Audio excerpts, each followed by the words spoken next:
नमस्कार, मैं हूं आपके साथ अरविंद।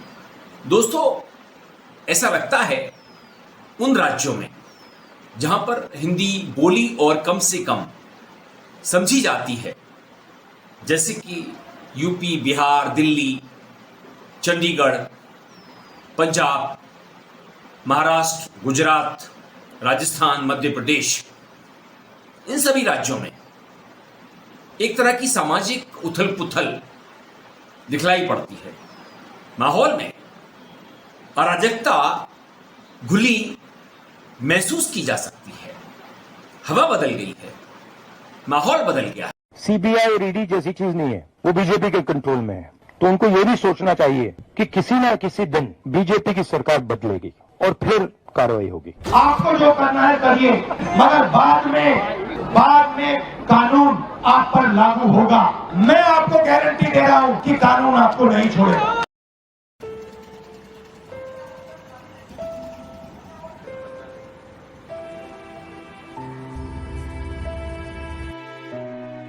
आँख खुली, 11:30 बजे का समय था। मैंने देखा बाहर बड़ा हल्ला हो रखा है। मेरी ये नहीं समझ में आया कि वो क्या गया।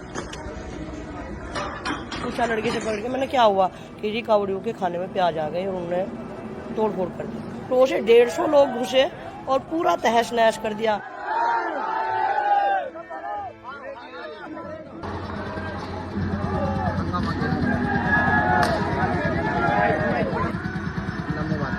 गल्ला वल्ला मंदिर सब तोड़ दिया। मंदिर भी तोड़ दिया जी, एक भी मतलब गेट शीशा पूरा किचन का कुछ भी नहीं छोड़ा। मैं दिन रात जागती हूँ जी, दिन रात जागती हूँ। मैं 24 घंटे में मात्र 2 घंटे सोती हूँ। मैंने सब कुछ अपने हाथों से खड़ा किया हुआ है, सब बर्बाद कर दिया। अब मुझे जीरो से शुरुआत करनी पड़ी। 3 साल से मेरा काम टूटा हुआ है, मैं फिर भी दिन रात मेहनत कर रही हूँ। अब पता नहीं कौन सी करने का फन मेरे सामने आ रहा है, मुझे समझ में नहीं आ रहा। एक तरफ वो लोग हैं जो अंधभक्त हैं, 15-20 करोड़ होंगे। दूसरी तरफ वो लोग हैं जो दिमाग से सोचते हैं, तर्क कर सकते हैं, थोड़े बहुत जागरूक हैं। इस उथल पुथल से सबसे पहले तो हमारा विकास रुक गया है, या कहें जो विकास हो रहा है, सड़कें, पुल, फ्लाईओवर्स, ब्रिजेस, राजमार्ग, हाईवेज बन रहे हैं, वो जल्दी टूट भी रहे हैं।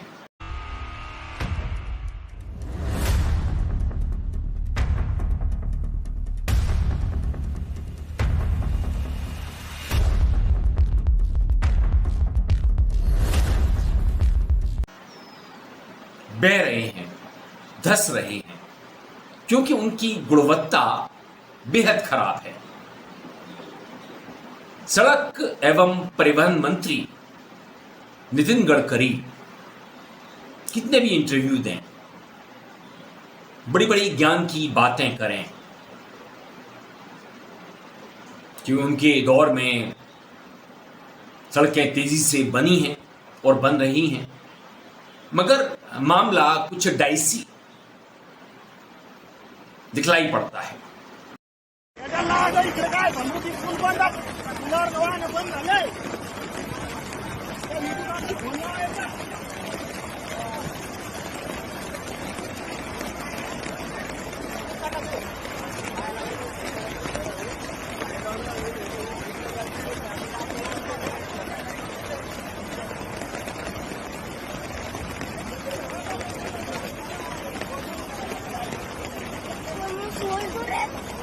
करना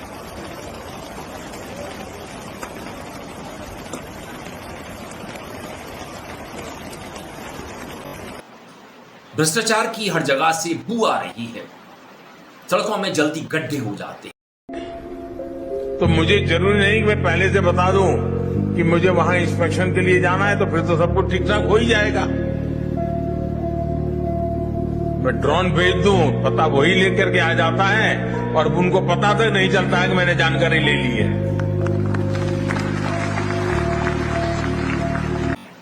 अभी तो प्री मानसून की बारिश है, सुरंगें देखी जा सकती हैं, राजमार्गों पर नदियां बहती आप देख सकते हैं। और जो समाज में वैमनस्य पैदा हुआ है, अगर आप किसी भी अंधभक्त से बात करेंगे,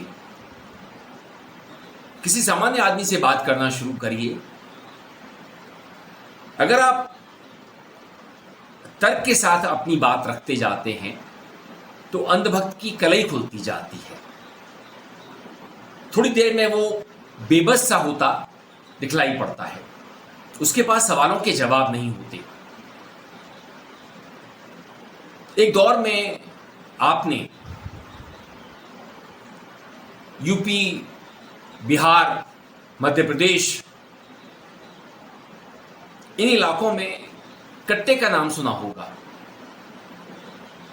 अब जो हिंदू अंधभक्त हैं, थोड़ी सी बहस के बाद ही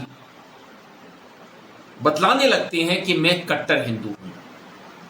उसकी जुबान पर कट्टा दिखलाई पड़ता है,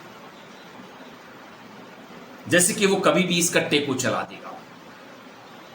कट्टर सनातनी हो, कट्टर हिंदू हो, ये दोनों एक ही कैटेगरी में आते हैं। इनके पास तर्क नहीं होते। ये आपसे कहेंगे कि अगर बिहार में वोटबंदी हो रही है तो इसके पीछे रोहिंग्या और बांग्लादेशी मुसलमान हैं।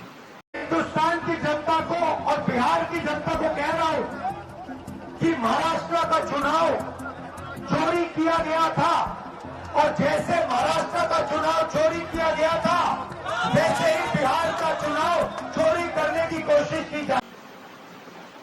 जब मैं इनसे सवाल करता हूं कि बीते 11 सालों से मोदी शाह की सरकार है, सुरक्षा उनके हाथ में है, इंटेलिजेंस उनके हाथ में है, बीएसएफ उनके हाथ में है, इतने सारे बांग्लादेशी और रोहिंग्या कहां से भारत में घुस आए? हर चुनाव में घुसपैठियों की बात होती है, खुलकर होती है, मगर इस बात का कतई कोई जवाब नहीं मिलता। ये घुसपैठिया आए कहां से? पूरा बिहार में चक्का जाम हो, चारों पट्टी लोग आंदोलित हो, काहेले गरीब के वोट काटल जा रहा। वोट का राज मतलब छोट का राज, उस अधिकार से वंचित करने का साजिश चल रहा। तो हम लोग बिहार के लोग उड़ती चिड़िया को हरदी लगाते, लोकतंत्र की जननी है बिहार, इनका किसी साजिश को हम लोग नाकाम करेंगे और चक्का जाम करेंगे। समय चुनाव के हो, तैयार रहना, इन्होंने हट के भाजपा जदयू से बच के लालटेन में लगे साट के बटन दबाना, हूँ मच के। ढेरों बधाई। एकदम लालू जी के डुप्लीकेट हैं आप एकदम। मैंने शेर लिखा उसके लिए, जो भाजपा की साजिश है उसे नाकाम कर देंगे, सड़क पे होगा आंदोलन, लड़ाई आम कर देंगे। जो भाजपा की साजिश है उसे नाकाम कर देंगे, सड़क पे होगा आंदोलन, लड़ाई आम कर देंगे।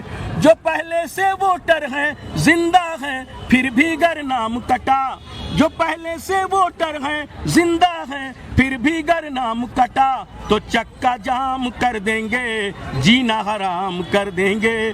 तो चक्का जाम कर देंगे, सुबह से शाम कर देंगे। जिस वोटर लिस्ट पे सरकार बनी वही वोटर लिस्ट आज लोग कहते हैं गलत है। उसके लिए मैंने ये शेर लिखा कि वेरिफिकेशन का मतलब पुराना वोटर फर्जी है, 2024 का वोटर लिस्ट वाला रजिस्टर फर्जी है। वेरिफिकेशन का मतलब पुराना वोटर फर्जी है, 2024 का वोटर लिस्ट वाला रजिस्टर फर्जी है। साल भर पहले के वोटर को अगर तुम फर्जी मानोगे, साल भर पहले के वोटर को अगर तुम फर्जी मानोगे, तो पूरी सत्ता फर्जी है, प्राइम मिनिस्टर फर्जी है। तो पूरी सत्ता फर्जी है, प्राइम मिनिस्टर फर्जी है। दिल्ली में जिस तरह से बुलडोजर चल रहा है, अभी 2 महीने हुए होंगे वहां की मुख्यमंत्री को बने रेखा गुप्तायन जी को लगातार झुग्गी बस्तियों में बुलडोजर चलता हुआ दिखलाई पड़ता है। दिल्ली की मुख्यमंत्री रेखा गुप्ता ने अपने खुद के विधानसभा क्षेत्र में 20 जून को झुग्गी वालों से विशेष तौर पे कहा था कि टेंशन करने की जरूरत नहीं है, कहीं नहीं जाएगी झुग्गी, वहीं रहेगी, कोई सोचने की आवश्यकता नहीं है। आपकी बहन बैठी है। 25 जून बुधवार को यहाँ पर जो है बुलडोजर आया, इनकी ये झुग्गियाँ यहाँ पर जो हैं ये तोड़ दी गई। बुलडोजर इस तरीके से चलाया है कि मतलब कुछ समझा ही नहीं कि यहाँ कोई रहता है। हाँ? बेरहमी से बुलडोजर चलाया, सारा हमारा नष्ट कर दिया। उन्होंने हमारा इतना नुकसान, 5 बेड तोड़ दिए उन्होंने, सामान निकालने तक का टाइम नहीं लिया हमें बिल्कुल भी। बीजेपी के लिए ढोल बजाते थे इलेक्शन में हम खुद। बीजेपी के लिए ढोल बजाते थे? हाँ जी, उनके इलेक्शन में खुद ढोल बजाने जाते थे हम। और आज जो है हाँ, अब वो हमारा ढोल बजा रहे हैं। अगर हमें घर भी दे देते फिर हम रहेंगे तो वहाँ खाएंगे क्या?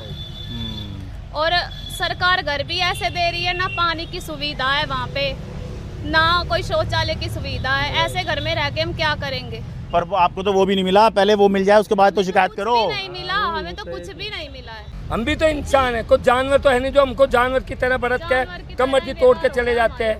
हम भी तो इंसान है, वो भी इंसान है, वो भी रोटी खाते हैं, हम भी रोटी खाते हैं। वो अगर वो घी में खाते तो हम लूकी खाते हैं। अच्छा वकील थी ये। नहीं, मुख्यमंत्री बनने के बाद आप गए उनके पास में मिलने के लिए कभी? क्या, क्योंकि झुग्गी तो कई दिन से टूट रही है, तो आपको डर हुआ मन में कि टूट सकती है हमारी भी?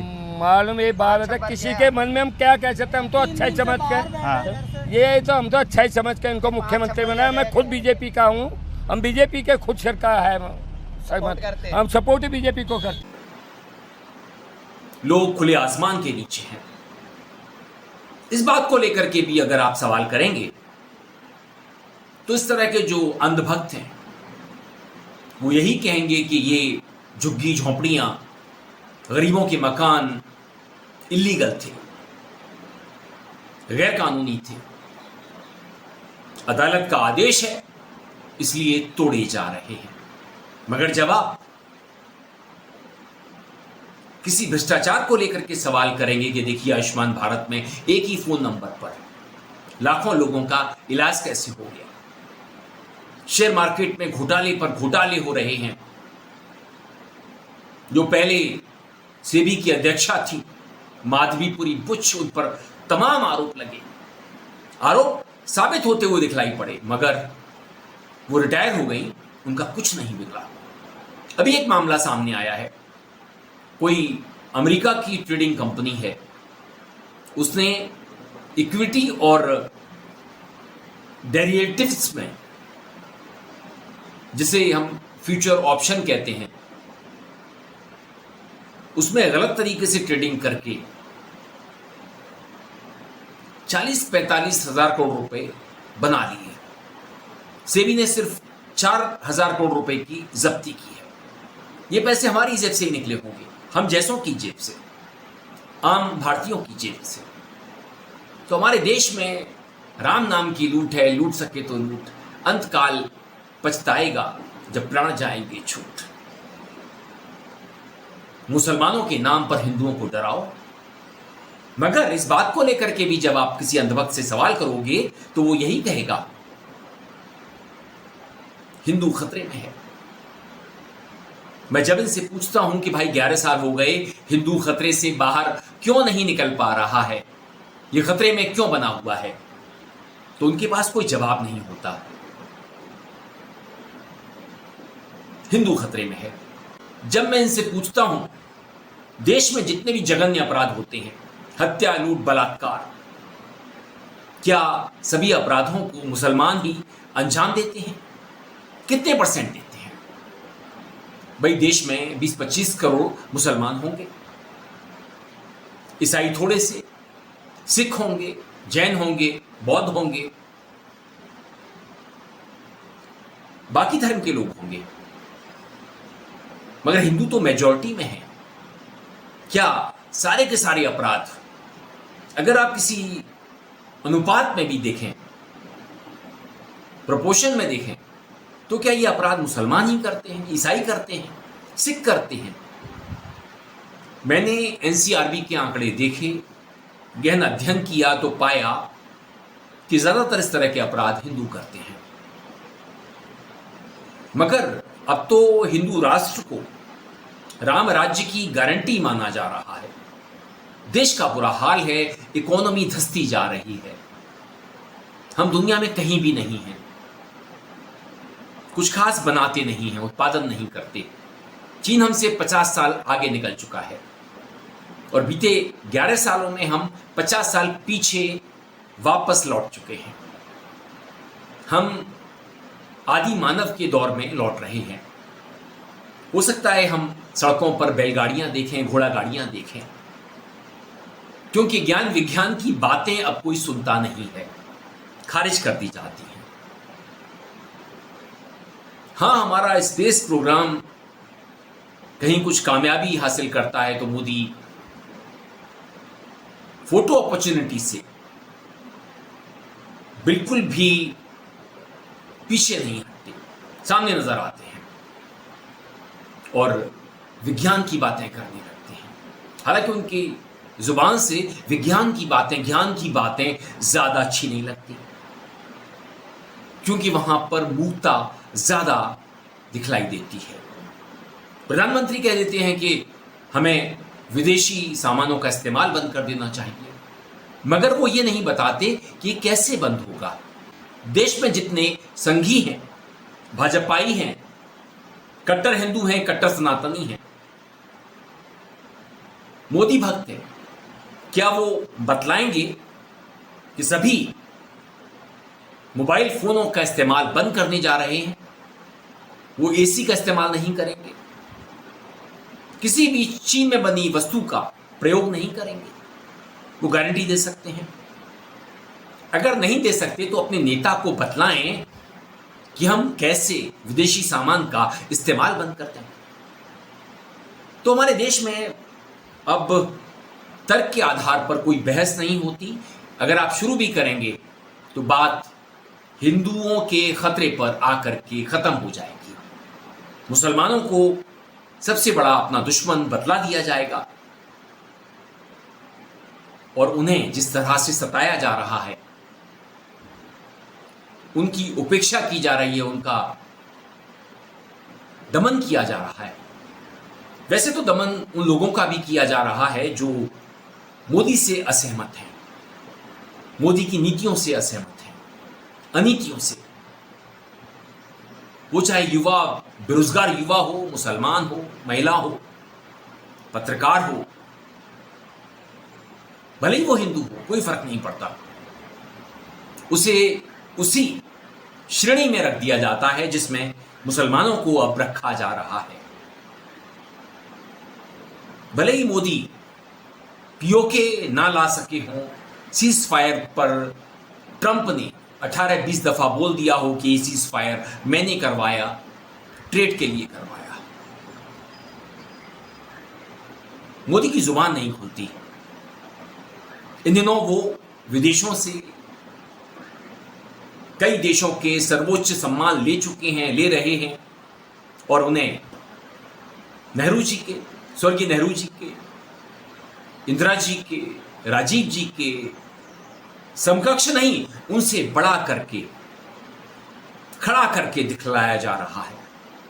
गोदी मीडिया इस काम को कर रहा है।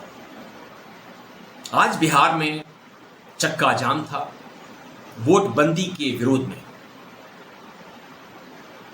देखिए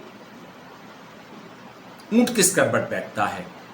देश का माहौल बदल रहा है, मोदी का विरोध बढ़ रहा है, मोदी अपनी चमक खो रहे हैं। वो अपने 11 साल के राष्ट्रीय पॉलिटिकल करियर में सबसे निचले पायदान पर हैं इस समय, बड़े दबाव में हैं। ट्रंप का बिग ब्यूटीफुल बिल क्या रंग दिखाएगा? कॉमर्स मिनिस्टर, वित्त मंत्री जब इस पर साइन कर देते हैं, उसके बाद में देश में वो इसे किस तरह से पेश करेंगे अपनी जीत के तौर पर, ये देखने वाली बात होगी। मगर आखिरी में मैं यह तो कह सकता हूं कि देश का मिजाज बदल रहा है, माहौल बदल रहा है। माहौल में, हवा में अराजकता घुली हुई है। हम गंभीर चुनौतियों का सामना कर रहे हैं, भले ही मोदी मीडिया, देश के अखबार इसे छुपाए। सभी मोर्चों पर सबसे बुरे दौर में है इस समय भारत। वीडियो पसंद आने पर आप इसे लाइक करें, दोस्तों साथियों में खूब शेयर करें, चैनल को सब्सक्राइब कर दें, बेल आइकन का घंटी जैसा बटन जरूर दबाएं जिससे कि आने वाले वीडियो की आपको नोटिफिकेशन मिल सके। आपकी प्रतिक्रियाओं का मुझे हमेशा इंतजार रहता है। मेल आईडी और कमेंट बॉक्स में जरूर कीजिएगा। नमस्कार।